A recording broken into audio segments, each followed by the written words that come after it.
ගෞරවනීය ස්වාමීන් වහන්ස අද අපි මේ ගුරු උපදේශක ස්වාමීන් වහන්සේලා වෙනුවෙන් පවත්වන භාවනා වැඩසටහනේ ප්‍රථම ධර්ම දේශනා වාරය සඳහායි සූදානම් වෙන්නේ.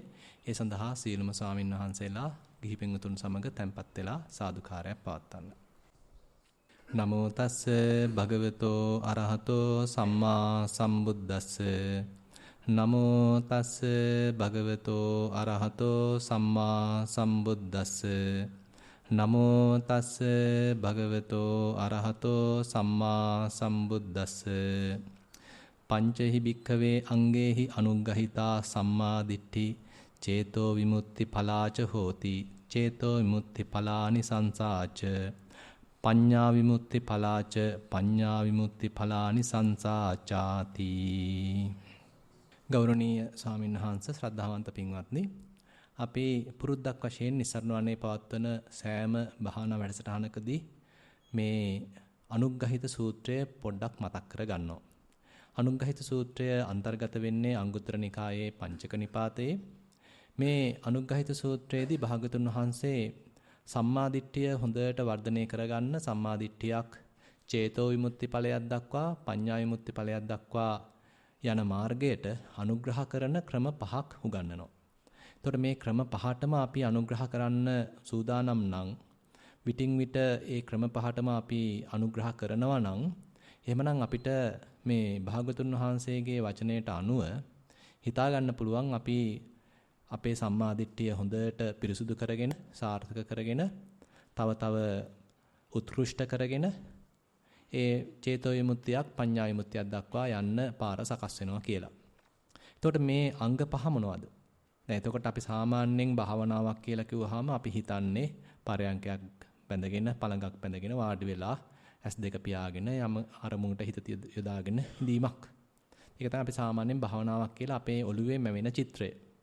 නමුත් මේ අපි බලාපොරොත්තු වෙන මේ චේතෝ විමුක්තියක් පඤ්ඤා විමුක්තියක් දක්වා අපි යන ගමනේදී භාගතුන් වහන්සේ දේශනා කරනවා ක්‍රම පහකටම අනුග්‍රහ කරන්න කියලා.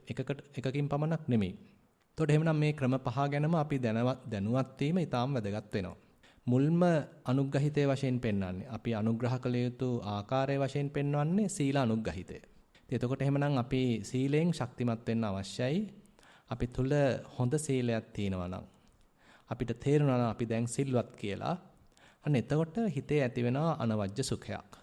ඇත්තටම මේ අපි කලින් වතාවෙත් මතක් කරගත්තා වගේ අපේ හිතේ සමාධියක් ගොඩනැගෙන්න, ඒකාග්‍රතාවයක් ගොඩනැගෙන්න මේ කායික සුවය, මානසික සුවය අතිශයින් බලපානවා. එතකොට අපේ සීලයෙන් හොඳට අපි ශක්තිමත් බව තහවුරු වෙන්න අපිට හිතේ නැත්තම් කිසිම විපිරිසර බවක් සීලය සම්බන්ධයෙන් අපේ හිත අපිට චෝදනා කරන්නේ නැත්තම් අපේ හිත අපිට අපේ ඇදකුද පෙන්වලා දෙන්නේ නැත්තම් අන්න එතකොට අපිට තේරෙනවා මං ඉස්සෙල්ලා හිටියට වඩා දැන් පොඩි වෙනසක් මගේ චරිතය තුළ සිද්ධ වෙලා තියෙනවා. සමහර ලාවට ඉතින් අපි මේවා ඒ තරම්ම තකන්න නැතුව අපේ සීලේ යම් අඩුපාඩුකම් තියෙන වෙන්න පුළුවන්. නමුත් දැන් අපි උත්සාහවන්ත වෙනවා නම් අද ඉඳන් අපි උත්සාහවන්ත වෙනවා නම් කමක් නැහැ ගිය දේ ගියා. නමුත් දැන් මම අලුත් ප්‍රයත්නයක් දරනවා. අලුතෙන් මම මගේ ජීවිතය සකස් කරගන්නවා. මම මේ සීලය ඉල්ලලා සමාදන් වෙනවා. සමාදාය සික්ඛත සික්ඛාපදේසු කියලා කියනවා. ඉතින් එතකොට අපි මේ රකින්න සීලය බොහෝම ගෞරවයෙන් සාදර වෙලා ආරක්ෂා කරන්න උත්සාහවන්ත වෙනවා. එතකොට අන්න අපි තුල ඇති වෙන බොහොම බිමට පහින ගතියක්. අපි තුල ඇති වෙන බොහොම මුරුදු මොලොක් ගතියක්. අපි සීලයට නැමිච්ච ගතියක්, සීලය ඉස්සරහින් තියාගත්ත ගතියක් ඔන්න අපේ හිතේ ඇති වෙනවා. ඉතින් ඇත්තටම අපිට මේ හිත හදන වැඩේ එකපාරට කරන්න අමාරුයි. ඒ සඳහා කයයි වචනයයි හික්මවාගෙන ඒ කටයුත්තට අත තියෙන එක බොහොම සාර්ථකයි කියන්න පුළුවන්.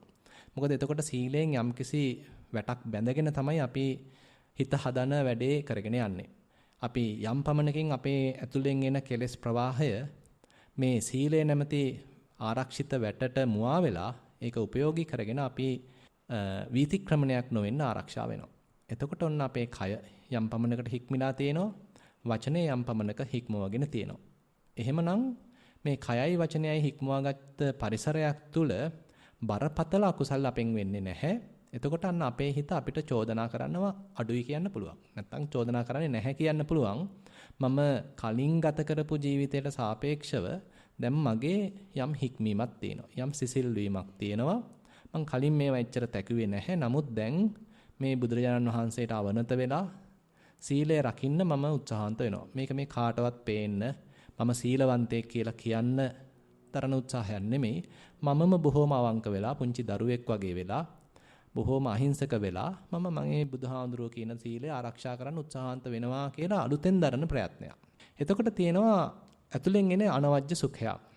ඒ අනවජ්‍ය සුඛය අපිට පාවිච්චි කරන්න පුළුවන් සමාධි සංවත්තනික සීලයක් වශයෙන්. සමාධියකට උදව් දෙන සීලයක් වශයෙන් එතකොට අපේ සීලය භාවිතා කරන්න පුළුවන්.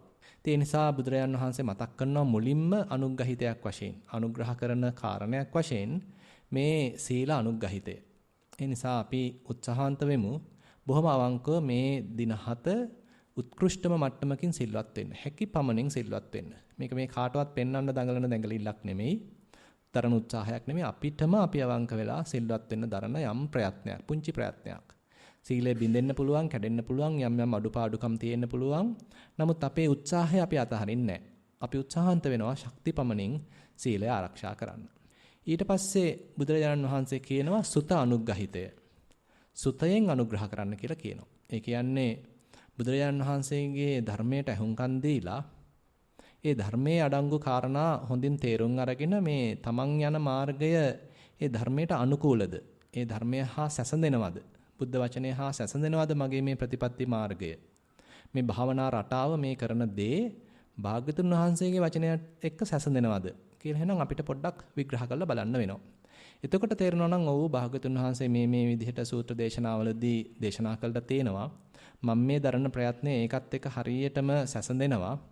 ඒකත් එක්ක සමාන්තරව යනවා කියලා තේරෙනවා නම් අන්න අපිට කිසිම බයක් හැකක් නැතුව ඉස්සරහට යන්න පුළුවන්. එහෙම නැතුව අපිට තේරෙනවා නම් අපි මේ අපිට ඕමනා දෙයක් කරන්නේ භාගතුන් වහන්සේ කියලා තියෙන සම්පූර්ණයෙන්ම ඊට වඩා වෙනස් දෙයක් කියලා තේරෙනවා නම් එහෙනම් ඉතින් පාර අපිට පොඩ්ඩක් වැරදිලා තියෙන්නේ. ඉතින් එතකොට අන්න අපි පොඩ්ඩක් සකස් කරගන්නවා. මොකද දැන් සංසන්දනාත්මකව අපි බලනවා.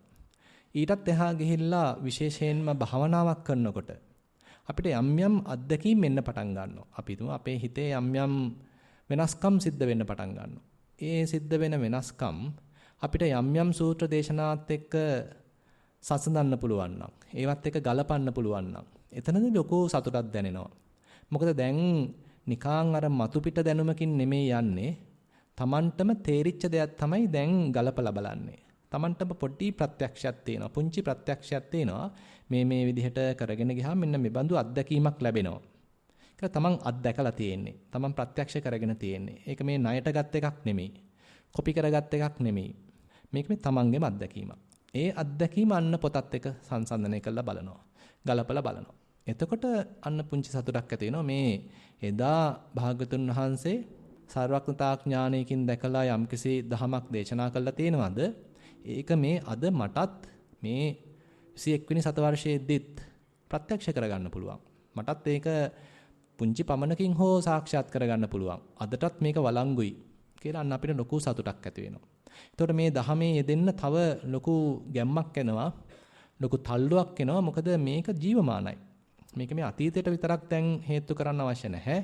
මේක අදටත් ජීවමානයි කියලා ලොකු සතුටක් ඇති වෙනවා. ඒ නිසා සුත අනුග්‍රහිතයක් බුදුරජාන් වහන්සේ කියනවා විටින් විට කරන්න කියලා.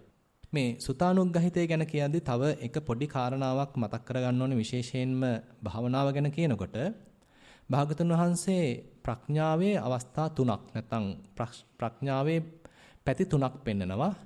සුත්තමේ ඥානය, චින්තාමේ ඥානය, භාවනාමේ ඥානය කියලා. දැන් සුත්තමේ ඥානයක් කිව්වහම ඒක තමයි මේ සුත අනුග්‍රහිතේ අපි ලබා දෙන්න උත්සාහන්ත වෙන්නේ. ඒ කියන්නේ අපි භාගතුන් වහන්සේගේ දේශනාවකට සවන් දීලා පොතකින් පතකින් බලලා අපි ඇති කරගන්න මේ මතු පිට නුවණක් බහුශෘත ඥානයක්. ඒක හැබැයි මතු පිට තියෙන්නේ. තාම මේ ඇතුළට கிඳා බැහැලා නැහැ. මතු පිට තියෙන යම් එකතු කරගත්ත දැනුමක්. ඊට පස්සේ අපි හිතමු අපි ඕක ගැන ටිකක් විග්‍රහ කරලා බලනවා. එහාට මෙහාට පෙරලලා බලනවා. හිතින් තර්ක විතර්ක කළා වෙනත් සූත්‍රات එක්ක ගලපලා අපි ටිකක් අපේ ශක්තිපමණින් මේක විග්‍රහ කරලා බලනකොට අන්න තව මේ ගැන හොඳ නුවණක් ඇති වෙනවා. ඒකට අපි සාමාන්‍යයෙන් කියන චින්තාමය ප්‍රඥාවක්. මොකද අපි ඒකට අර එකතු කරගත්ත තොරතුරු එක්ක අපේ ශක්තිපමණින් තර්ක විතර්ක කළා හොඳට විග්‍රහ කරලා බලලා මේ අර සුතමේ ඥාණයම තව ටිකක් තහවුරු කරගත්තා. ඒකත් බුදුරජාන් වහන්සේ අගය කළා තියෙනවා. චින්තාමය ප්‍රඥාවක් කියලා කියනවා. හැබැයි ඊට වඩා වෙනස් ප්‍රඥාවක් ගැන දේශනා කරනවා භාවනාමය ප්‍රඥාවක් කියලා. මේ භාවනාමය ප්‍රඥාව මේ දෙකටම වඩා හාත්පසින්ම වෙනස්. ඒ භාවනාමය ප්‍රඥාව අපි විසින්ම ඇති කරගත යුතුයි. ඒක භාගතුන් වහන්සේ මඟ පෙන්වලා තියෙනවා. හැබැයි මේ මාර්ගයේ අපි ගමන් කළා. ප්‍රායෝගිකව ගමන් කළා අපි තුලම ඇති කරගත යුතු ප්‍රඥාවක් වෙනවා. ඒ නිසා මේ භාවනා වැඩමුළුවකදී අපි ප්‍රමුඛත්වය දෙන්නේ ඒ භාවනාමය ප්‍රඥාවට. අපි ගාව ලොකු සුතමය ඥානයක් තියෙන්න පුළුවන්. අපි ගාව හොඳ චින්තාමය ප්‍රඥාවක් තියෙන්නත් පුළුවන්. හැබැයි දැන් අපි උත්සාහන්ත වෙනවා භාවනාමය ප්‍රඥාවකුත් ඇති කරගන්න. එතකොට මේ භාවනාමය ප්‍රඥාවක් ඇති කරගනිද්දී අපේ හිත ටිකක් සැහැල්ලු විය යුතුයි. අපේ හිත සරල විය යුතුයි. අපේ හිතේ සංඥා අඩු විය යුතුයි. එහෙම නැතුව අපි අර ඉගෙන ගත්ත ඔක්කොම ටික ඔළුවේ තියාගෙන ඒ සංඥා වලින් අපේ හිත පුරවගෙන මේ භාවනාමය ප්‍රඥාව ඇති කරගන්න බෑ. ඒ නිසා අපි තනි ක්‍රම බොහොම සරල මනසකට දැන් බහින්න සිද්ධ වෙනවා. අර පුංචි දරුවෙක්ගේ තියෙන ආධුනික මනසකට අපිට බහින්න සිද්ධ වෙනවා. ඒ නැවුම් මනසකට අපිට නැවතත් පැමිණෙන්න සිද්ධ වෙනවා. අපි අර පුංචි කාලේ තිබුණනේ අපි ගාව යම්සේ දෙයක් දැක්කම ඒ ගැන පුංචි කුතුහලයක් තියෙනවා. ඒ ගැන නැවුම් බැල්මකින් බලනවා. මෙතන මොකද්ද වෙන්නේ කියලා අපි නිකන් කුතුහලයකින් බලනවා. අපි තාම පොතකින් පතකින් දැකලවත් නැහැ, අහලවත් නැහැ මෙහෙම දෙයක් ගැන. හැබැයි දැන් අපි නිකන් දැකලා මේ අලුතෙන්ම ලබන අත්දැකීමක්. ඒ ගැන අපි නිකක් විමසලා බලනවා. අන්න ඒ වගේ ආකල්පයක් අපි ගාව තියෙනවා නම් අර ඉගෙන කියාගත දේවල් වලින් තත්වගත නොවෙච්ච මනසක්. ඒ වෙනුවට දෙයක් දිහා අලුතෙන් බලන බැල්මක්. අපිට බලන්න පුළුවන් නම් අන්න ඒක අපි කියන ආධුනික මනසක් කියලා. ඉතින් ඒ බඳු ආධුනික මනසකින්, නැවුම් මනසකින්, සැහැල්ලු මනසකින්, ඒකාග්‍ර වෙච්ච මනසකින් තමයි මේ භාවනාමය ප්‍රඥාවක් අපිට අවදි කරගන්න පුළුවන් වෙන්නේ. ඒ නිසා මම ආරාධනා කරනවා අපේ ස්වාමින් වහන්සේලාට ඉතින් මෙතෙන්දී පුළුවන් තරම් ඒ බඳු තත්වයක් Taman තුල ඇති කරගන්න උත්සාහන්ත වෙන්න. මෙතෙන්දී අර අපි ලබන පුංචි අත්දැකීම් ඉක්මනටම පොතත් එක්ක ගලපන්න යන්න එපා. මොකද ඕක මේ මමත් මුහුණ දීපු ලොකු ප්‍රශ්නයක්. මමත් පොත්පත් බලලා ඒවය දැනුමක් එකතු කරගෙන තිබුණා භාවනා කරන්න කලින්. එතකොට මේ භාවනා කරන්න ගියාම මොකද වෙන්නේ? අපිට මේ පුංචි අත්දැකීමක් අපිට ලැබෙනවා. මේ හිත කියවන්න ගන්නවා හොගාලා. හිත අර සූත්‍රයත් එක්ක ගලපනවා, මේ සූත්‍රයත් එක්ක ගලපනවා, අරකට දාලා බානවා, මේකට දාලා දානවා. හරිම කරදරයි. අර හරියට නිකන් මේ කරත්තේ තිබ්බා වගේ ගොනාට කලින්. නමුත් මෙතෙන්ද වෙන්න ඕනේ අපේ මේ ලබන ඒ ඍජු අත්දැකීමමයි ඉස්සරහින් තියාගන්න ඕනේ. ඒ ඍජු අත්දැකීම ඒ වෙලාවේදී භාවනා කරන වෙලාවේදී නැවත මේ අපි එකතු කරගෙන තියෙන දැනුමත් එක්ක සංසන්දනය කරන්න ගියොත් තර්ක විතර්ක දාන්න ගියොත් අර වැඩෙන භාවනා මනසට හරිම බාධාවක් සිද්ධ වෙන්නේ. ඒක හානි වෙනවා. මොකද මේ හිතන්න අපි පුංචි පැලයකට වතුර ටිකක් දාලා එයා දැන් නිසිනින්දේ වැඩෙන වෙලාව. අපි ඒක ඕන විදිහට එහෙට මෙහෙට හරවන්න ගියොත් ඒකට බාධායි. අපිට ඕන විදිහට ඒක හසුරවන්න ගියොත් ඒකට බාධායි. නමුත් ඒකට බොහොම සුවසේ වැඩෙන්න දෙනවා නම් අපිට තියෙන්නේ නිකන් ඒකට උවමනා කරන්නේ පරිසරය සකස් කරලා දෙන එක විතරයි. ඕනේ නම් වතුර ටිකක් දානවා. ඕනේ නම් පොහොර ටිකක් දානවා. සත්තුන්ගෙන් ආරක්ෂා කරගන්නවා. අවුව ටිකක් ලැබෙන්න සලස්සනවා. අන්න ඒ උවමනා කරන හේතු ටික සම්පාදනය කරන එකයි අපිට කරන්න තියෙන්නේ. එතකොට මේ පැලේ බොහොම සුවසේ ස්වාභාවිකව වැඩෙනවා. ඒ නිසා අපේ මේ භාවනාවටත් අපේ මේ හිතටත් අන්න ඒ බඳු ස්වාභාවිකව වැඩෙන පරිසරයක් හදලා දෙන්න, සකස් කරලා දෙන්න, ඒ ආරක්ෂිත පරිසරය සකස් කරලා දෙන්න තමයි අපි උත්සාහන්ත විය යුත්තේ. ඒ නිසා අපි බොහොම බිමට බැහැලා, බොහොම නිහතමානී වෙලා අපේ ඒ ඉගෙන කියාගත්ත දේවල් ටික ඔක්කොම පැත්තකින් තියලා අපිට පුළුවන් නම් නැවුම් මනසකින් මේ කටයුත්තට එළඹෙන්න. අන්න එතකොට මේ ගමන බොහොම සරලව, බොහොම නැවුම්ව, හරිම සුන්දරව ඉස්සරහට යන්න පුළුවන්. උදාහරණයක් වශයෙන් මම කියන්නම් අපි හිතමු ඔන්න අපි සක්මන් භාවනාවේ යෙදෙනවා. එතකොට ඔන්න පාදයක් පොළවේ ස්පර්ශ වෙනවා. එතකොට ඔන්න අපිට තේරෙනවා මේ තියෙන තද ගතියක්. එතකොට ඔන්න සුත්තමේ ඥානයේ ඉස්සරහට ඇවිල්ලා කියනවා මේ තද ගතිය තමයි පටවි ධාතුව. පටවි ධාතුවත් එක්ක ඔන්න දැන් මෙතන සම්බන්ධයක් ඇති වෙලා ඔන්න කයේ තියෙන කාය ප්‍රසාදය ඔන්න මේ එළියේ තියෙන පටවි ධාතුවක් එක්ක මොකක්දෝ ගනුදෙනුවක් සිද්ධ වෙලා ඔන්න කාය විඥානයක් පහළ වෙලා ඔන්න ඒක අර අහවල් චිත්ත වීති වල වැඩ කරනවා. ඉතින් මේවා හිතන්න ගත්තොත් එහෙම අපේ හිත සම්පූර්ණයෙන්ම බාධායි. මෙතෙන්දි එහෙම මේ ලබන අත්දැකීම අපේ පොතත් එක්ක සංසන්දනය කළා ඒක හරිද වැරදිද කියන්න කරන ප්‍රයත්නයක් නෙමෙයි තියෙන්නේ. මෙතන තියෙන්නේ ඒ ඔක්කොම සුතමේ ඥානයේ පැත්තකින් තියලා මේ ලබන අත්දැකීමට නිසින්ින්දේ වැඩෙන්න දෙන ප්‍රයත්නයක්. එතකොට මේ තද ගතියක් දැනෙනවා. මේ තද ගතිය දිහා අලුත් විදිහට අපි බලන්නේ. කොහොමද මේ තද ගතිය හැසිරෙන්නේ? එයාගෙන්මයි අහන්න ඕනේ. අපි කියන විදිහට මෙයාව හසුරවන්න හදනව නෙමෙයි. අපේ රාමුවකට මේක ඔබන්න හදනව නෙමෙයි. ඒ වෙනුවට මේ තද ගතිය කොහොමද එයාම හැසිරෙන්නේ? මට පුළුවන් ද බොහොම අපක්ෂපාතීව පැත්තකට වෙලා බොහොම දෙවන්නේක් දිහා බලනවා වගේ, අනුන්ගේ දෙයක් දිහා බලනවා වගේ මේ දිහා බලන්න. එතකොට තමයි අන්න අපේම අත්දැකීමක් බවට පත් වෙන්නේ. නැත්නම් ඉතින් අපි කාගෙන් හරි කොපි කරගත්ත එකක් තමයි අත්දැකීමක් හැටියට ඉදිරිපත් කරන්නේ. ඒ වෙනුවට අපිට අවශ්‍ය වෙන්නේ ඔන්න පාදයක් ස්පර්ශ වෙනවා. පාදයේ ස්පර්ශනෝට තද ගතියක් දැනෙනවා. මට ඒක මේ පොතකින් අහලා දැනෙච්ච දැනීමක් නෙමෙයි. කාගෙන්වත් ඉගෙනගෙන අහන එකකුත් නෙමෙයි මේ දැනෙනවා. ඍජුව දැනෙනවා. ඒ ඍජු අත්දැකීමට දැන් මොකද්ද වෙන්නේ? ඒක හට ගන්නා ආකාරය, වෙනස් වෙන ආකාරය එයාම මේ පෙන්වන්නේ. අපි කියලා නෙමෙයි. එයාට ඕන විදිහට එයා හැසිරෙනවා. අපි එයාට ඒ කැමති විදිහට හැසිරෙන්න ඉඩ දීලා තියෙනවා. අපි ඒක බොහොම මධ්‍යස්තව නිරීක්ෂණය කරනවා. හරියට නිකන් පරිේශනාගාරයක බොහොම අපක්ෂපාතීව කිසිම හිතේ ඇති කරගත්ත පෙර ආකල්පයන්ගෙන් තොරව යම්කිසි පරීක්ෂණයක් කරන විද්‍යාඥයෙක් වගේ අපිත් මේ ලබන අත්දැකීමට නිසින්ින්දේ වෙනස් වෙන්න එයාට කැමති විදිහට හැසිරෙන්න ඉඩ දීලා අපි පැත්ත කරලා හොඳට විමසුම් නුවණකින් බලාගෙන ඉන්නවා. ඔන්න ඔය ආකල්පයෙන් අපිට මෙතෙන්දි අතිශය වැදගත් වෙනවා. භාවනාමය ඥානයක් ඇති කර ගැනීම සඳහා. ඒ නිසා මේ සුත්තමේ ඥානය ඊටාම ප්‍රයෝජනවත්. හැබැයි භාවනා කරන වෙලාවේදී සුත්තමේ ඥානෙ ඉස්සරහින් තියාගන්න යන්න එපා.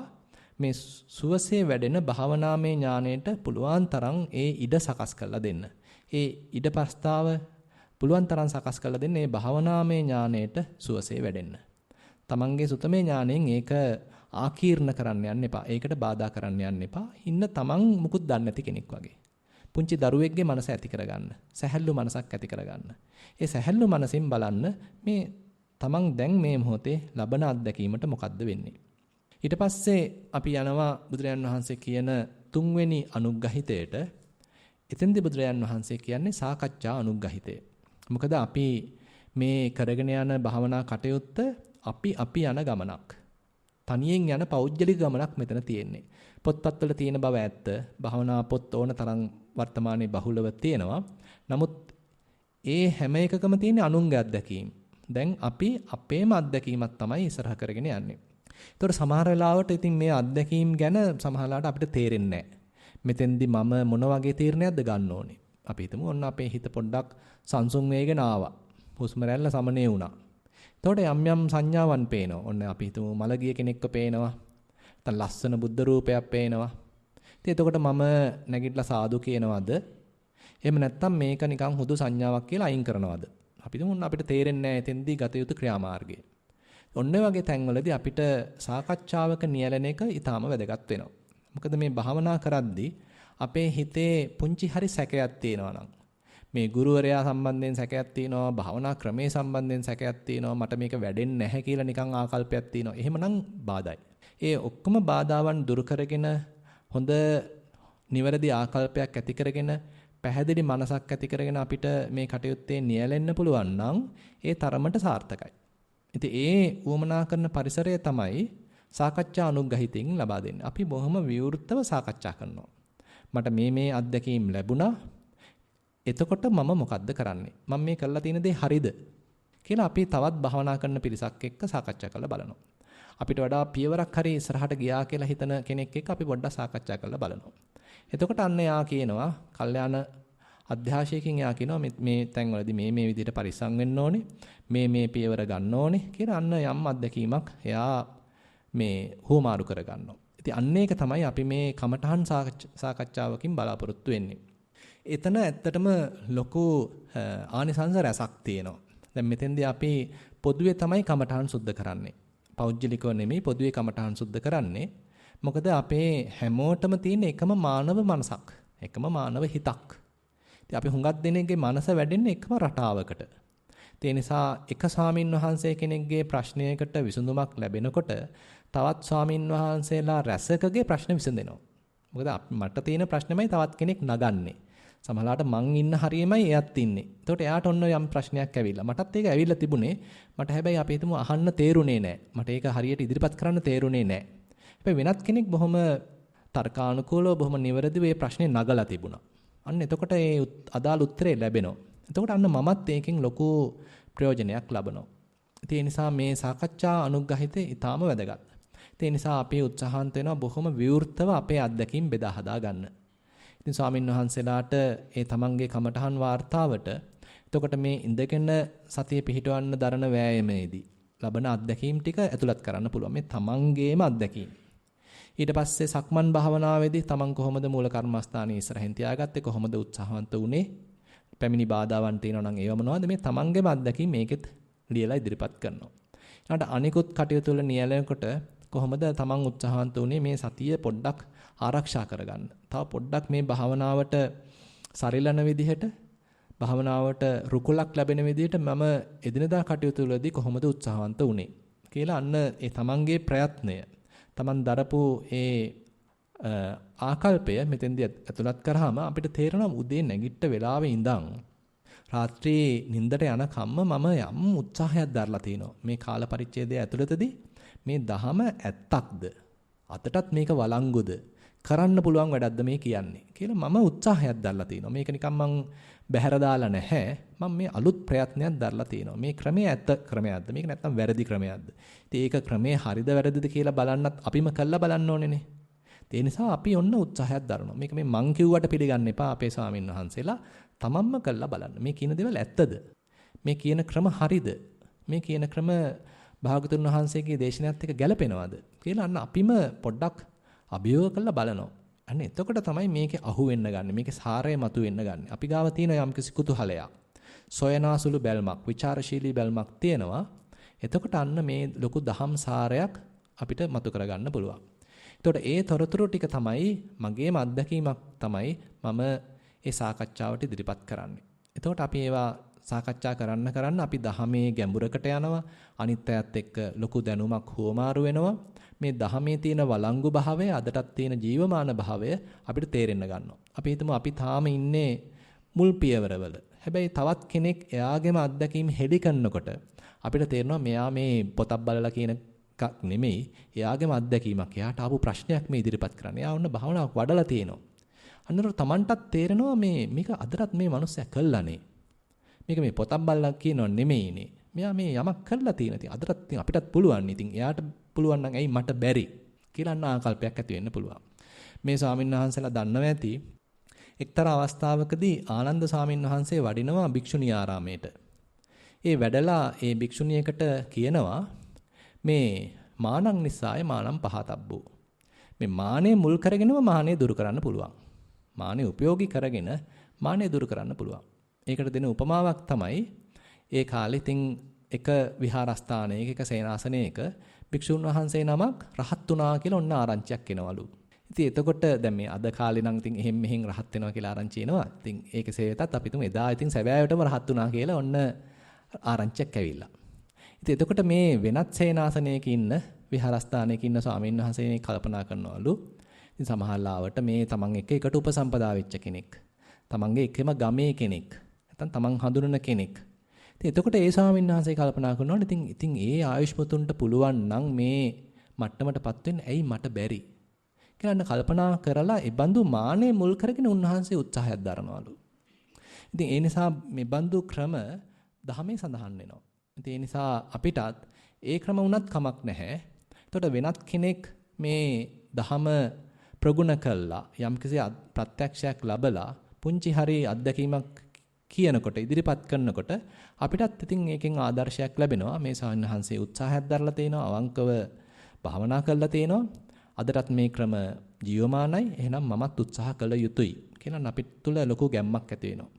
ඒ සඳහාත් මේ සාකච්ඡා අනුග්‍රහිතය බෙහෙමින් උපකාර වෙනවා. ඊට පස්සේ බුදුරජාණන් වහන්සේ කියන්නේ සමත අනුග්‍රහිතය. ඒ කියන්නේ සමතයකින් මේ යන දීර්ඝ ගමනට අනුග්‍රහ කළ යුතුයි. මොකද අපේ හිත සාමාන්‍යයෙන් එකඟ වෙලා නැහැ. අපේ හිත নানা ප්‍රකාර අරමුණු වල විසිරිච්ච ස්වභාවයක් තමයි තියෙන්නේ. ඉතින් ඒ බඳු විසිරුණු මනසකින් මේ බුදුරජාණන් වහන්සේ පෙන්නන ප්‍රත්‍යක්ෂ නුවණක් එහෙම නැත්නම් යථාභූත ඥාන දර්ශනයක් ඇති කරගන්න බෑ. බුදුරජාණන් වහන්සේ කියන්නේ සමාහිතෝ යථාභූතම් පජානාති පස්සති කියලා. සමාහිත හිතක් ඇති කෙනාටයි මේ ඇත්ත ඇති සැටියෙන් තේරෙන්නේ. එහෙමනම් සමාහිත හිතක් ඇති කර ගැනීම සඳහා අපිට යම් ප්‍රයත්නයක් දරන්න වෙනවා, යම් උත්සාහයක් දරන්න වෙනවා. ඉතින් ඒකට තමයි ටිකක් වෙලා යන්නේ. මොකද අපේ හිත වර්තමාන කාලෙදී බෙහෙවින් විසිරලා තියෙන්නේ. ඉස්සර කාලෙට සාපේක්ෂව අද තියෙන්නේ හරිම හිත විසිරවන මේ පසුබිමක් තියෙන්නේ, වටපිටාවක් තියෙන්නේ. අපි කොහේ බැලුවත් අපේ ඇහැ හරහා අපිට හිතේ කෙලෙස් ඇති වෙනවා. අපේ කන හරහා කෙලෙස් ඇති වෙනවා. නාසය, දිව, ශරීරය හරහාත් කෙලෙස් ඇති වෙන පසුබිමක් තමයි තියෙන්නේ. ඒ නිසා ඒ හැම එකක් කරාම හිත විසිරෙලා. හිත ඉබාගාතේ යනවා. ඉතින් ඒ බඳු පරිසරයක තියෙන හිතක්, ඒ බඳු තත්වයක් තියෙන හිතක් අපිට මේ ඊටාම සියුම් දහමක් දකින්න නම්, ප්‍රත්‍යක්ෂ කරගන්න නම් පොඩ්ඩක් ඒ උවමනා කරන ඒකාග්‍රතාවය හදා ගැනීම පිණිස යම් වෑයමක් කරන්න අවශ්‍යයි. ඒකට බුදුරජාන් වහන්සේ කියන්නේ සමත අනුග්‍රහිතය කියලා. මේ හිත සමාහිත කරන්න, ඒකාග්‍ර කරන්න, ඒක තැනකට යොමු කරන්න උත්සාහ කළ යුතුයි.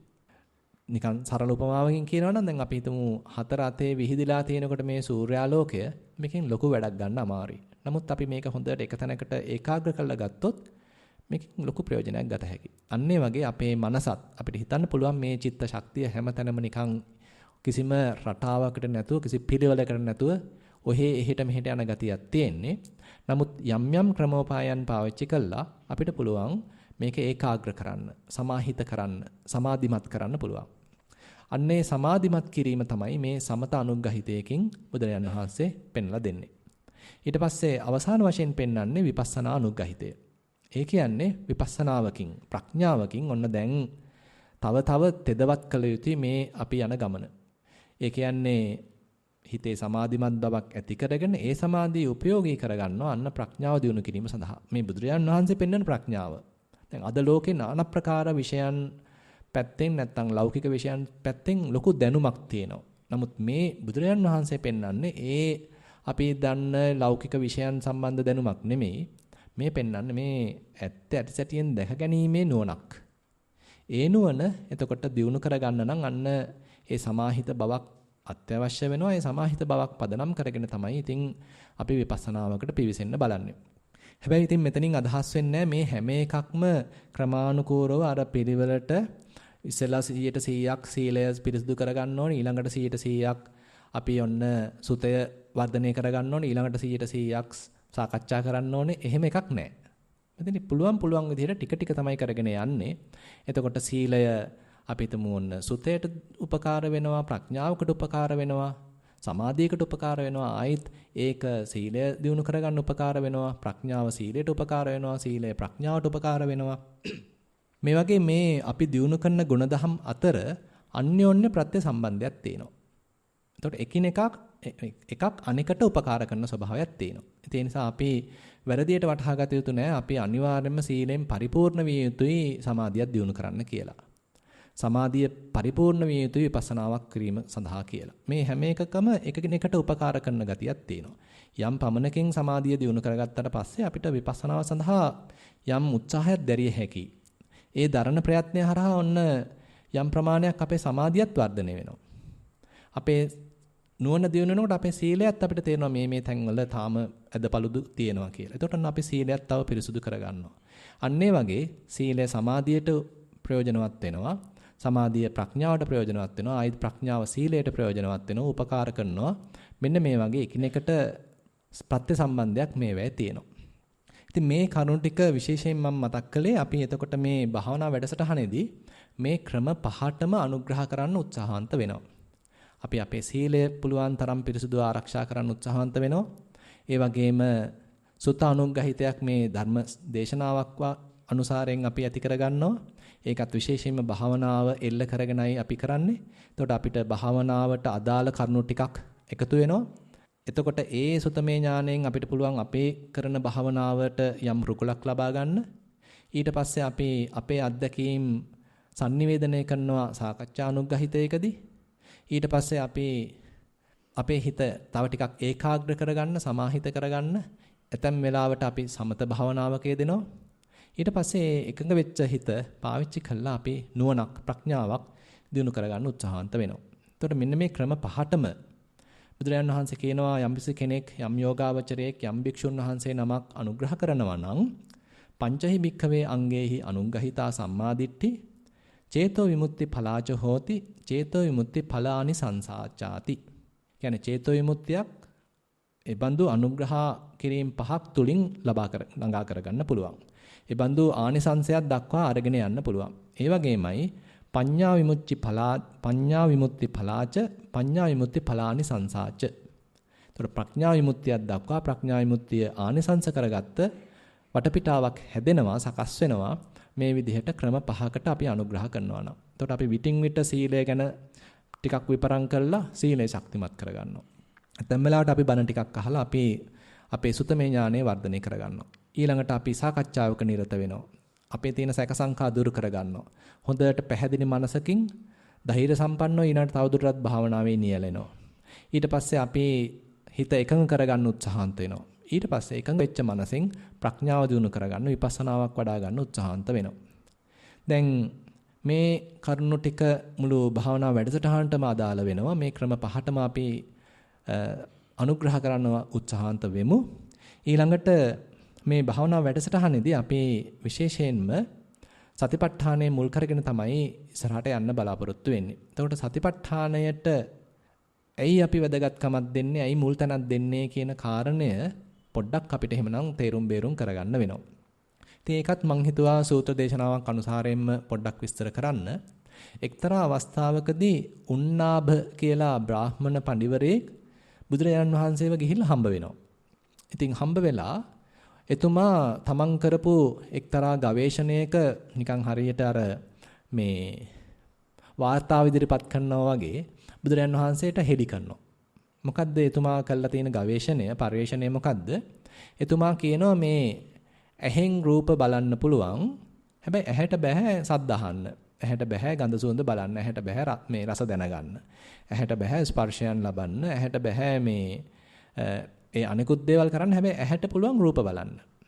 ඒ වගේමයි කනට පුළුවන් සද්ද අහන්න. කනට බෑ රූප බලන්න. කනට බෑ ගඳ සුවඳ බලන්න. කනෙන් බෑ රස බලන්න. කනෙන් බෑ ස්පර්ශයන් ලබන්න. ඊළඟට දිවට පුළුවන් ඔන්න රස බලන්න. දිවට බෑ රූප බලන්න. දිවට බෑ සද්ද අහන්න. දිවට බෑ ස්පර්ශයන් දැනගන්න. දිවට පුළුවන් රස දැනගන්න පමණයි. නාසයට පුළුවන් ගඳ සුවඳ දැනගන්න. නාසයට බෑ රූප බලන්න. නාසයට බෑ මේ සද්ද අහන්න. නාසයට බෑ ස්පර්ශයන් ලබන්න. ඒ වගේම කයට අපි සාමාන්‍යයෙන් කියමු සමට කියලා. කයට පුළුවන් ස්පර්ශයන් දැනගන්න. හැබැයි කයට බෑ රූප බලන්න. කයට බෑ සද්ද අහන්න. කයට බෑ රස බලන්න. කයට බෑ ගඳ සුවඳ දැනගන්න. ඉතින් මෙන්න මෙහෙම එයා ඒ තමන් කරපු නිරීක්ෂණයක් ගැන බුදුරජාන් වහන්සේට ගිහිල්ලා හෙළි කරනවා. ඉතින් පංචමානි භෝ ගෝතම ඉන්ද්‍රයානි නානා විසයානි නානා ගෝචරානි න අඤ්ඤමඤ්ඤස්ස ගෝචර විසයන් පච්චනුබුන්ති කියලා ඔන්න මේ බුදුරජාන් වහන්සේට මේ බ්‍රාහ්මණ පඬිවරය හෙළි කරනවා මේ තමන්ගේ පරිශ්‍රණයේ ප්‍රතිඵලය. මම මෙන්න මේ වගේ දෙයක් නිරීක්ෂණය කරා. මෙන්න මෙහෙම මම දැක්කා. මේ ඒ ඉන්ද්‍රයන් ඒවට ආවේනික ගොදුරු බිමක් තමයි ඇසුරු කරන්නේ. ඒගොල්ලෝ මේවා මිශ්‍ර කරගන්න යන්නේ නැහැ. දැන් එතකොට ඊළඟට අහන ප්‍රශ්නේ තමයි දැන් මේගොල්ලෝ මේවා පරිහරණය කරන බව ඇත්ත. හැබැයි මේ ඇහෙන් රූප බැලුවට මේ ඇහි රූප රැඳෙන්නේ නැහැ. කනෙන් සද්ද ඇහුවට කනේ සද්ද රැඳෙන්නේ නැහැ. නාසයෙන් ගඳ සුවඳ බැලුවට ගේ ගඳ සුවඳ නාසයේ රැඳෙන්නේ නැහැ. දිවෙන් රස බැලුවට දිවේ රස රැඳෙන්නේ නැහැ.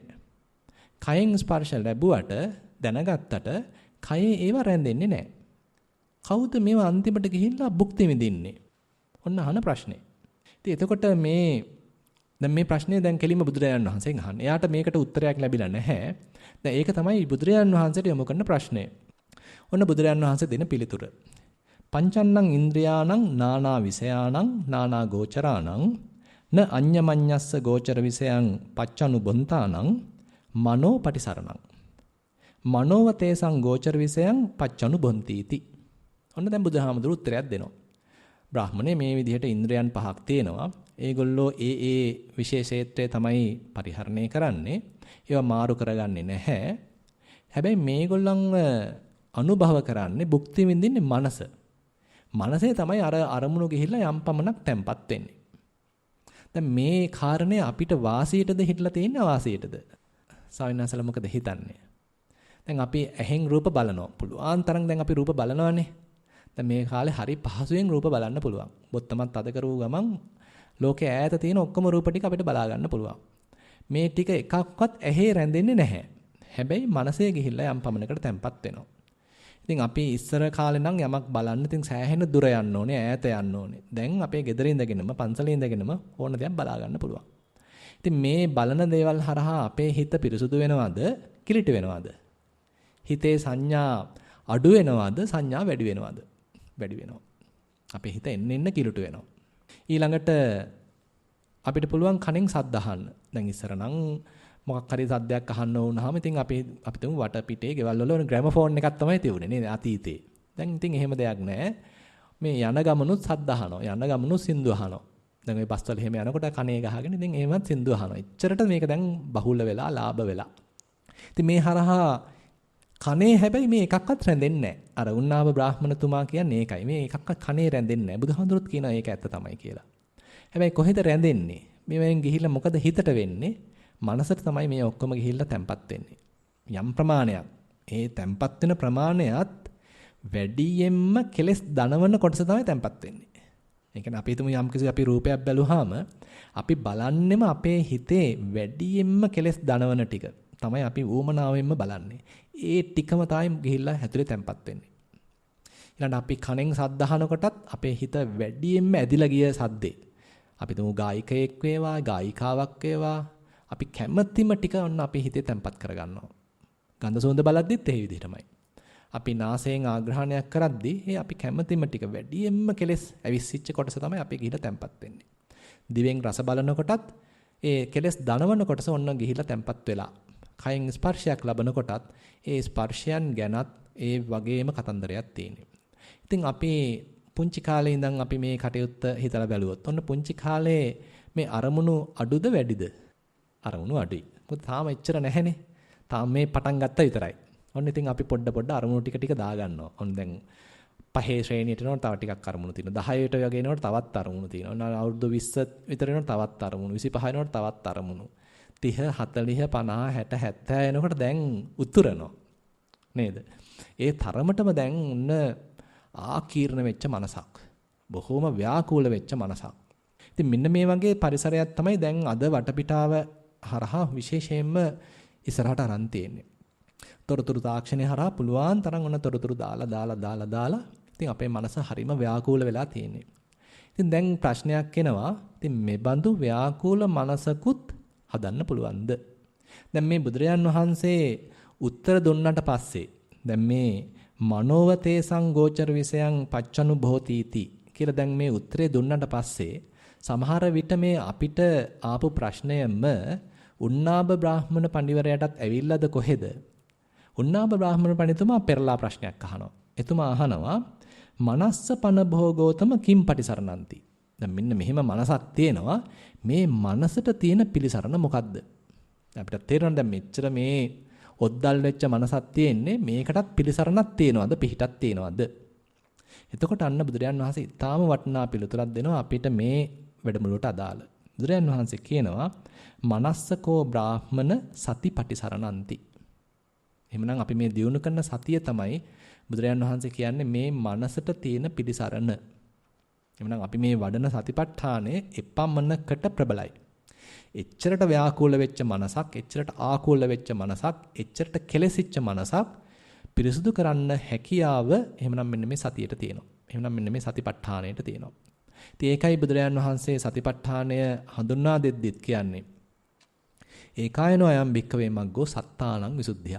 මේ සත්වයින්ගේ විසුද්ධිය පිණිස පිරිසුදු බව පිණිස ඒකායන මාර්ගයක් තියෙනවා. නොවරදින මාර්ගයක් තියෙනවා. අන්නේ නොවරදින මාර්ගයේ ඒකායන මාර්ගය දියුණු කරන්න අපි තුලත් වඩා ගන්න ප්‍රායෝගිකව දියුණු කරගන්න තමයි අපි පුළුවන් තරම් මේ වැඩමුළුව තුල උත්සාහවන්ත වෙන්නේ. ඉතින් එතකොට මේ කරුණුත් එක්ක අපිට යම් පමණකට අපිටම සුත්තමේ ඥානයකින් දැන් තේරෙනවා සතියේ යම් වටිනාකමක් තියෙනවා කියලා. එතකොට කොහොමද මේක දියුණු කරන්නේ? එක පාඩම් අපිට දියුණු කරගන්න බැහැනේ. ඉතින් දැන් අපිට හොයන්න වෙනවා කොහොමද මේක ටික ටික අපි තුළට කාවද්ද ගන්නෙ. ප්‍රායෝගිකව අපි තුළ දියුණු කරන්නේ කොහොමද? අපේ සතිපට්ඨාන සූත්‍රය අපේ ස්වාමීන් වහන්සේට සමහරට කටපාඩම් ඇති. නමුත් එතනින් අපේ මනස සම්පූර්ණයෙන් පිරිසුදු වෙන්නේ නැහැ. ඒක පුළුවන් තරම් අපි තුළ ප්‍රායෝගිකව දියුණු කරගත යුතු වෙනවා. එහෙමනම් අපි ඒ සඳහා යම් උපක්‍රම යොදන්න අවශ්‍යයි. ඉතින් මේක දියුණු කරන්න මුලින්ම අපිට පුළුවන් සති මාත්‍රයේ මට්ටමකින්. බොහොම කුඩා මට්ටමකින්, පුංචි මට්ටමකින්. අපි හිතමු අපි සක්මනක යෙදෙනවා. සක්මනේ යෙදෙනකොට ඔන්න පාදයක් පොළවේ ස්පර්ශ වෙනවා. එතන අපි සිහිය පිටවන්න උත්සාහන්ත වෙනවා. අපි හිතමු අපේ මනස තියුනේ සම්පූර්ණ ව්‍යාකූල වෙලා.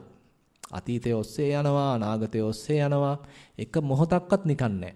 හැබැයි එහෙම තිබිච්ච මනසක් අපි හිතමු එක මොහොතකට අර වර්තමාන අත්දැකීමට ගෙනල්ලා තිබ්බා. ආයෙත් හැබැයි යා ගියා. අතීතයට ගියා, අනාගතයට ගියා. ආයෙත් ඉතින් අපි උත්සාහන්ත වෙනවා. එහෙම යනකොට ඔන්න ආයෙත් පාදයක් හොඳට පොළවේ ස්පර්ශ වුණා. අර තිබිච්ච ව්‍යාකූලත්වයෙන් මුදවගෙන ආයෙත් එතෙන්ට අපි තිබ්බා. හරියට නිකන් අර ඝන ගල් පර්වතයකට යකුළු පහරක් ගැහුවා වගේ. මේ අපේ හිතේ දුවන ප්‍රපංච ඒ වටවලල්ලේ යෑම් ඔක්කොම අස්සේ ඔන්න අපිට පුළුවන් වුණා එක චිත්තක්ෂණයක් මේ වර්තමාන මොහොතේ හිත තියන්න. ඉතින් මේක හරි ප්‍රබලයි. එක චිත්තක්ෂණයයි. තාම හැබැයි පොඩි හැලහැප්පීමක් වුණා කියලා Tamanට තේරෙනවා. පොඩි පැලිරක් ගියා කියලා මේ Tamanට තේරෙනවා. හැබැයි ඉතින් මේක දියුණු කරගත යුතුයි. අපි අන්න උත්සාහවන්ත විය යුතුයි. කොහොමද මේක භාවිතා බහුලී කතා කරන්නේ? අන්න උත්සාහවන්ත වෙනවා. දැන් මට පුළුවන් පියවර 2ක් සිහියෙන් යන්න. පුළුවන් ද මේක පියවර 3ක් දක්වා දියුණු කරන්න. අන්න උත්සාහවන්ත විය යුතුයි. ප්‍රායෝගිකව මේ සඳහා යෙදිය යුතුයි. අන්න උත්සාහවන්ත වෙනවා. මේ 2ක් කරා යන්තම් දැන් 3ක් කරන්නේ කොහොමද? ඉතින් පුළුවන් තරම් උත්සාහවන්ත වෙනවා. ඔන්න දැන් වම් පාදයේදීත් ඔන්න උත්සාහන්ත වුණා. ඔන්න එතනක් තියාගත්ත හිත. දකුණු පාදයට පොළවේ ස්පර්ශ වුණා. එතනක් තිබ්බා. ඔන්න ආයෙත් වම් පාදයේ තිබ්බා. එතනත් ඔන්න තිබ්බා. ආයෙත් ඔන්න හිත පිට ගියා. ආයෙත් ඔන්න ගෙනල්ලා තියෙනවා. ඉතින් මේ විදිහටම අපිට යන්න වෙනවා. ඉතින් මේකේ නැහැ අර තේරෙන භාෂාවෙන් කියනවනේ ෂෝට් කට් නැහැ. මේකේ තියෙන්නේ අපි ප්‍රායෝගිකව යන ගමනක් තියෙන්නේ. අපිම මේකේ යෙදිලා තමයි මේක දියුණු කරගත යුත්තේ. අපි වෙනුවෙන් අපේ ගුරු සාමින් වහන්සේට මේක කරන්න බෑ. අපි වෙනුවෙන් අපේ ගෝල සාමින් වහන්සේ නමකට, අපේ අම්මට, තාත්තට, යාළුවෙකුට, මිත්‍රයෙකුට මේ දේ කරන්න බෑ.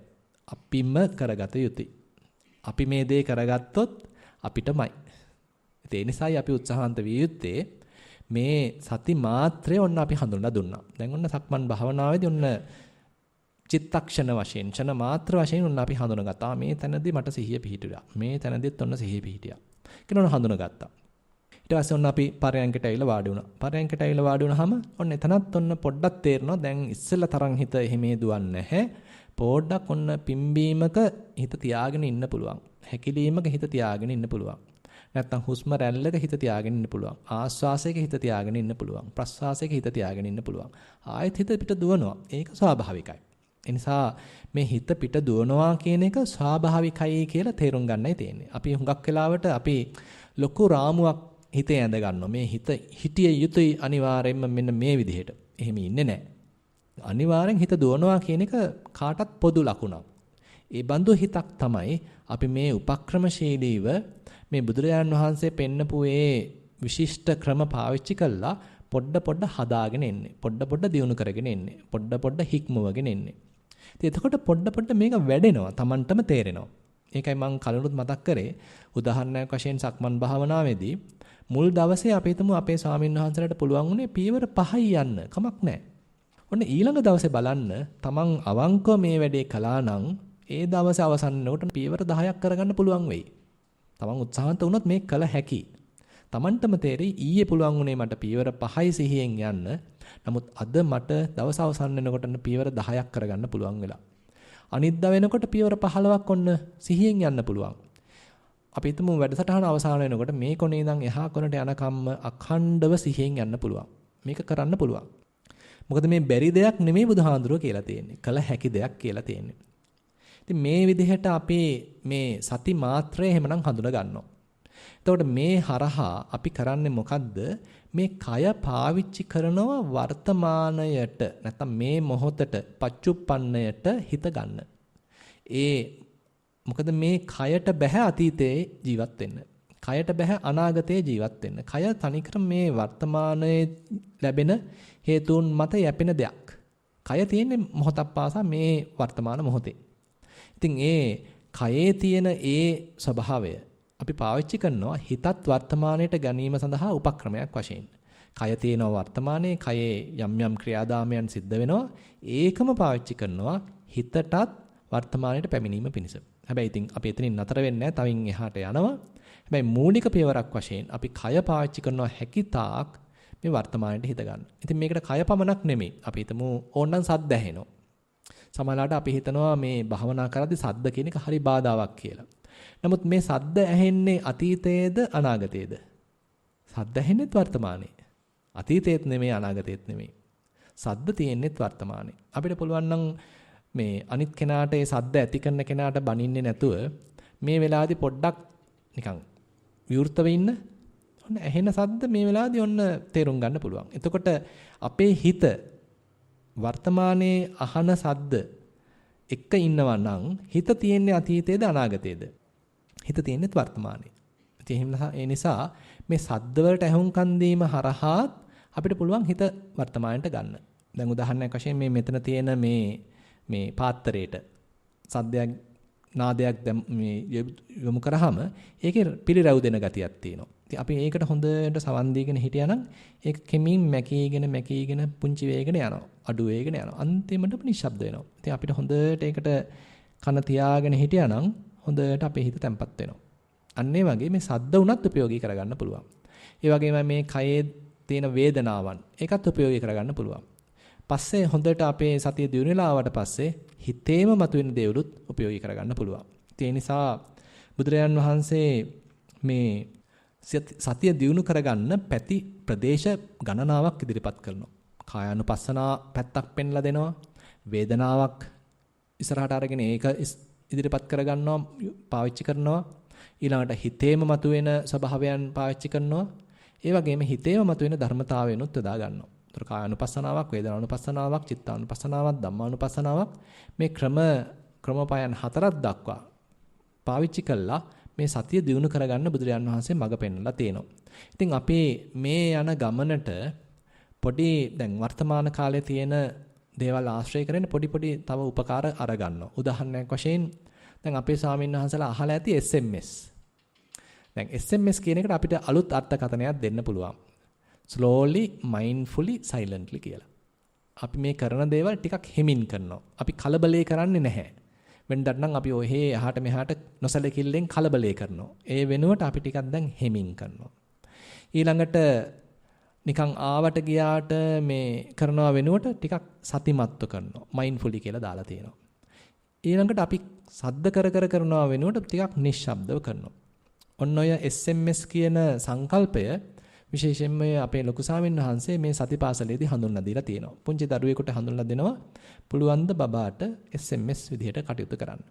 ඉතින් අපිටත් පුළුවන් ද මේ SMS පාවිච්චි කරන්න. දැන් අතේ දුරකථනේ නැති වුණාට දැන් ඔන්න SMS පාවිච්චි කරන්න පුළුවන්. ඒ කියන්නේ අපිට පුළුවන් ද අපි කරන දේවල් ඕන්ට වඩා නිකන් කලබලකාරීත්වයෙන් කරන්නේ නැතුව ටිකක් නැවතිල්ලේ කරනවා. මේ අපිට කයට හිත ගැනීම පිණිස. නැත්තම් මේ කය නිකන් ඔහේ ඉබාගාතේ පුරුද්දට කරන්නේ. ඒ හින්දා මේ පුරුද්දට කරන්න යන්නේ නැතුව පොඩ්ඩක් වෙනදට වඩා ටිකක් හිමින් කරනවා. ඒකේ වැරද්දක් නැහැ. ඊට පස්සේ හැම වැඩක්ම සතියෙන් කරනවා. සිහියෙන් කරනවා. දැන් ඒකයි මම අර උපමාවක් දුන්නේ, උදාහරණයක් දුන්නේ. අපිට පුළුවන් දත් මදින එක සිහියෙන් කරන්න. මේ අපි සාමාන්‍යයෙන් කිසිම වැදගම්මකට මේ ගත්ත වැඩක් නෙමෙයි. මේක මේ ප්‍රයෝජනවත් කියලා එච්චර අපි සලකන්නේ නැහැනේ. උදේ නිකන් ඔහේ ගියා ඔහේ මැද්දා. එහෙමනේ අපි සාමාන්‍යයෙන් දත් මදින්නේ. නමුත් ඒක අපිට පුළුවන් මේ සතිය දියුණු කර ගැනීම පිණිස පාවිච්චි කරන්න. අපි ඒ නිසා ඒ කරන හැම වැඩේම සතියෙන් කරන්න උත්සාහන්ත වෙනවා. ඊළඟට නිශ්ශබ්දව කරනවා. මොකද අර අපේ මේ වැඩෙන සතිය දියුණු වෙන මේ සතිමත් භාවය හරි ඉක්මනට කැඩෙනවා. මොකද ස්වාමීන් වහන්සේලා දන්නව ඇති මේ ಗುಣධර්ම දියුණු කරගන්න අමාරුයි. අපේ හිත කෙලස ගන්න පහසුයි, හැබැයි පිරිසුදු කරන්න අමාරුයි. අපිට ಗುಣධර්මයක් දියුණු කරගන්න අමාරුයි, හැබැයි අගුණයක් නම් ඉක්මනට වැඩෙනවා.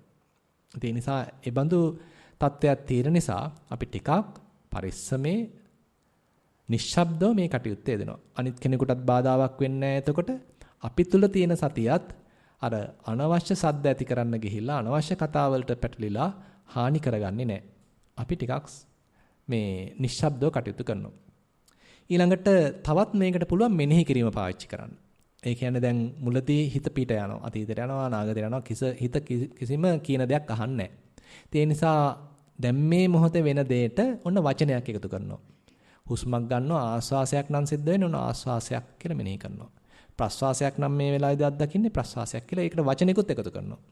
එතකොටත් ඒකිනුත් ලොකු අනුග්‍රහයක් ලැබෙනවා. ස්වාමීන් වහන්සේලාම ප්‍රායෝගිකව කරලා බලන්න. අර නිකං ඔහේ මුලින් බලන්න ගියාම හිත පිට යනවා වැඩි. හැබැයි මේකට වචනයක් එකතු කරාම මේ වෙලාවේදී ඔන්න ආශ්වාසයක් අත්දැක්කා ආශ්වාසයක් කියලා ඇතුලෙන් මෙනෙහි කරනවා. ඔන්න ප්‍රාශ්වාසයක් අත්දැක්කා ප්‍රශ්වාසයක් කියලා ඇතුලෙන් මෙනෙහි කරනවා. නැත්තම් ඉන් කියලා මෙනෙහි කරනවා ප්‍රශ්වාසයකදී අවුට් කියලා මෙනෙහි කරනවා. නැත්තම් 1යි කියලා මෙනෙහි කරනවා 2යි කියලා මෙනෙහි කරනවා. මෙතන අර පොඩි ඒ විතර්කයක් එකතු කරාම අර හිතේ හැදෙන එකලස වැඩි. හැබැයි හිත හොඳට එකඟ වුණාට පස්සේ Tamanටම තේරෙවි දැන් නම් මේක ඕනේ නැහැ. දැන් මේ මෙනෙහි කිරීමක් අවශ්‍ය නැහැ, අත්‍යවශ්‍ය නැහැ. මේ මෙනෙහි කිරීම දැන් ටිකක් බරයි කියලා Tamanටම තේරෙනවා. එතකොට අන්න ඒක පැත්තකින් තියෙනවා අත්හැරලා දානවා. ඒ නිසා මේවා ඔක්කොම උපක්‍රම. මේ භාවනාව දියුණු කරගන්න, සතිය දියුණු කරගන්න අපි උපයෝගී කරගන්න උපක්‍රම. එතකොට මෙනෙහි කිරීමත් පාවිච්චි කරන්න පුළුවන්. ඊළඟට තව දැන් ටික ටික ඔන්න බුදුහාමුදුරුවෝ අපිව පොඩ්ඩක් ගැඹුරට දානවා. ඒ කොහොමද? දැන් මේකේ අලුත් විස්තර බලන්න අපිව යොදවනවා. උදාහරණයක් වශයෙන් අපි හිතමු ආස්වාසය දිහා බලනවා. ඊළඟට ප්‍රස්වාසය දිහා බලනවා. දැන් මේ ආස්වාසය ප්‍රස්වාසය සමානද? නැත්තම් මේකේ වෙනස්කම් තියෙනවද? කියලා අපි පොඩ්ඩක් මේක ගැන විමසලා බලනවා. එතකොට ඔන්න අපි හිතමු ආස්වාසය ගැන සිසිල් කියලා දැනෙනවා, ප්‍රස්වාසය උණුසුම් කියලා දැනෙනවා. නැත්තම් ආස්වාසය එක නාස්පුඩුවකින් යනවා දැනෙනවා, ප්‍රස්වාසය වෙන නාස්පුඩුවකින් යනවා දැනෙනවා. ඉතින් මේ ඔක්කොම නිරූපණය කරන්නේ, හෙලි කරන්නේ අපේ සතිය දියුණු වෙලා දැන්.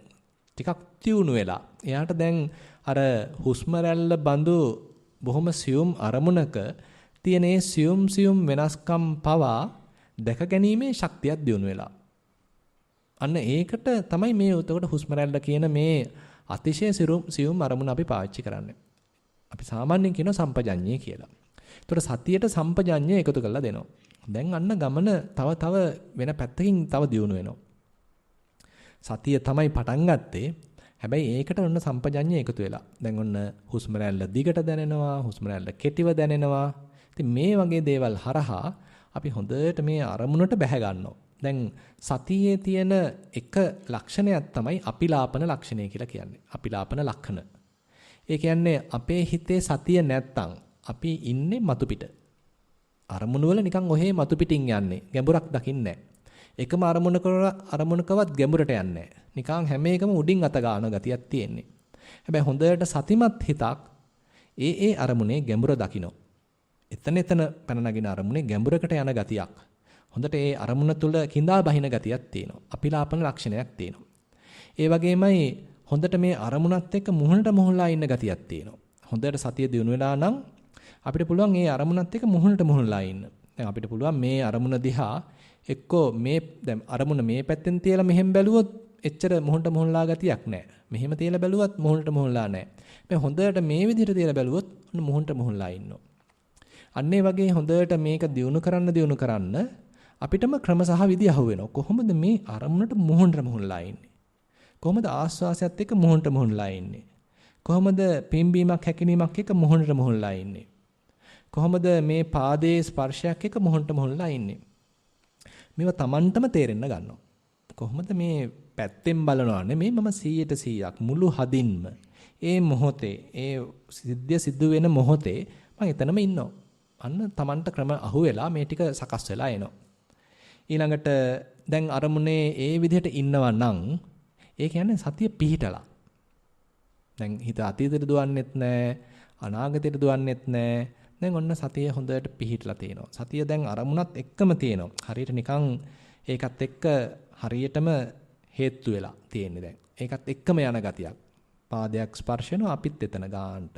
ඊළඟ පාදයේ ස්පර්ශ වෙනවා අපිත් ගානට එතන. අපේ අවධානය එතන. ආයි 아무තෙන් දැන් නගලන්න දෙයක් නැහැ. ඊළඟ පාදයේ පොළවේ වදිනවා අපිත් එතනමයි. හරියටම පෙරපසු නොවි එතනම ගානට තියෙනවා. දැන් තමයි තව ඒ අරමුණේ විස්තර බලන්න පුළුවන්. අන්න එතකොට තේරෙනවා මේ අපි හිතමු මුලදී අපිට තේරුනේ අපි හිතමු මේ ටයිල් පොළවක නම් අපි සක්මන් කළේ අපිට තේරුනේ තද ගතියක් විතරයි. අන්න දැන් අපි උත්සාහන්ත වෙනවා මේකේ තියෙනවද තද ගතියට වඩා වෙනස් දේවල් අලුත් දේවල් තියෙනවද? අන්න උත්සාහන්ත වෙනවා. එතකොට තේනවා මේකේ සිසිල් ගතියක් තියෙනවා. මේකේ සිනිඳු ගතියක් තියෙනවා. කියලා අන්න යම් යම් අලුත් අරමුණු අපිට හඳුනා ගන්න පුළුවන් වෙනවා. මෙන්න මේ දේවල් හරහා තව තව සම්පජඤ්ඤය දියුණු වෙනවා. තව සම්පජඤ්ඤය දියුණු වෙන්න ඒකෙන් තමයි පාර සකස් වෙන්නේ ප්‍රඥාවට. සම්පජඤ්ඤය කියන්නේ ඉතින් ප්‍රඥාවේ නිකන් මුල් පුරකක් වගේ. අන්න ඊළඟට හිමීට මේක විපස්සනාවක් දක්වා හැරෙන ගතියක් තියෙනවා. ඉතින් මේ විදිහට සතියේ තියෙන මේ සකස් වීම මූලික අඩිතාලම දාගත්තට පස්සේ එයාම නිකන් පාර විවෘත කරලා දෙන ස්වභාවයක්. එයාම හොඳට පිබිදෙන ස්වභාවයක්. භාවනාව වැඩෙන ගතියක් තියෙනවා. අපිටම තේරෙනවා දැන් පාර හැදුනා. පාර දැන් පොඩ්ඩක් සකස් වෙලා තියෙනවා. කලින් නම් තිබුණේ බොහොම අවිනිශ්චිත බවක්. සතිය තිබුණ නැහැ ඇතැම් වෙලාවට විතරයි නිකන් බොහොම දුර්වල සතියක් තිබුණේ. හැබැයි දැන් නම් පොඩ්ඩක් සතිය අල්ලා හිටලා තියෙනවා. මට මේ කටයුතු කරද්දි සිහියෙන් කරන්න පුළුවන්. ආහාර වළඳනකොට දානේ වළඳනකොට මට සිහියෙන් වළඳන්න පුළුවන්. සිවුර පෙරවනකොට මට සිහියෙන් ඒ කටයුත්ත කරන්න පුළුවන්. නැත්තම් දත් ටික මදිනකොට මේ කටයුත්ත මට සිහියෙන් කරන්න පුළුවන් කියලා අන්න Tamanට තේරෙන්න ගන්නවා. හැබැයි අපි හිතමු ඔන්න වෙන වැඩක් කරද්දි එතෙන්දිද ඔන්න තේරෙනවා මෙතෙන්දි මං සිහියෙන් නෙමෙයි කටයුතු කළේ කියලා Tamanටම තේරෙනවා. මොකද අපි දැන් අපිත් එක්කමයි ඉන්නේ. ඇතුළතට නැඹලා කටයුතු කරන්නේ. Tamanටම තේරෙනවා මේ තැන්වලදී දැන් සිහිය තියෙනවා. අර අහවල් තැනදී තාම මම දුර්වලයි. ඒ අහවල් තැන තාම මට සිහිය පවත්වන්න බෑ. ඉතින් ඒ වැරදි ටික හදන්න ඊළඟට තියෙන්නේ. Tamanට තේරුණානේ මේ තැන්වලදී තාම දුර්වලයි කියලා. එතකොට අන්න ඒ තැන් ශක්තිමත් කරනවා. ඒ තැන් ශක්තිමත් කරන්න ඒ ටික නිකන් සතිය පැතිරෙනවා. දැන් එතකොට අන්න අපි හිතමු අඛණ්ඩව මේ කටයුත්තේ යෙදුණා නම් එතකොට උදේ අවදි වෙච්ච තැන ඉඳලා ක්‍රමානුකූලව හොඳට හරියට නිකන් මල් මාලාවක මල් ලැබුණන්න වගේ ටික බොහොම ක්‍රමානුකූලව අඛණ්ඩව යන සති ධාරාවක් බවට මේකපත් කරගන්න පුළුවන්. ඉතින් අන්න ඒ බඳු මාර්ගයක් තමයි අපි ඉදිරියේ තියෙන්නේ. ඉතින් මේ බඳු මාර්ගයක් දියුණු කරගන්න අපි පුළුවන් තරම් උත්සාහවන්ත වෙමු. මේ ලැබිච්ච අවස්ථාව ඒ සඳහා අපි පුළුවන් තරම් ප්‍රායෝගිකව පාවිච්චි කරමු. ඒ සඳහා අපේ සීලම සාමින් වහන්සේලාට මේ අපි ඉදිරිපත් කරපු ධර්මදේශනාවත් යම් කිසි මඟ පෙන්වීමක් වේවා යම් ධෛර්යයක් වේවා අප සියලු දෙනාට මේ බඳු අඛණ්ඩ සතියක් දියුණු කරගෙන ඒ සතිය සමාධිය ප්‍රඥාව ආදී උතුම් ගුණ ධර්ම දියුණු කරගන්න සියලු දෙනාටම අවස්ථාව ධෛර්ය ශක්තිය සැලසේවා කියලා ධර්ම දේශනාව අවසන් කරමින් මම ප්‍රාර්ථනා කරනවා. සීලම සාමින් වහන්සේලාට තෙරුවන් සරණයි.